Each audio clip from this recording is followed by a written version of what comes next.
Hello everyone, it's Lurgs here. Welcome to my channel. I'm here to save you time and money. And today it's how to set Google Chrome as your default web browser. Right, let's get cracking. As you well know, Windows 10 is frequently doing updates and you may get this message saying that your computer or laptop is being updated. And every now and again it will lose your default setting and set it back to Microsoft Internet Explorer. Grrr. Now all you need to do is go down to the search bar, type in default, and then that brings up a menu. Select the default apps, and at the bottom there it's got web browser default Internet Explorer, so just left click on that with your mouse.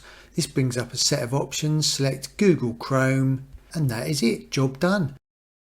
If you would like more videos on how to save you time and money, then please press the subscribe button down here. I really do appreciate you visiting my channel, everyone. If you'd like to select any other videos around here, that would be really cool. And be sure to hit that bell notification tab.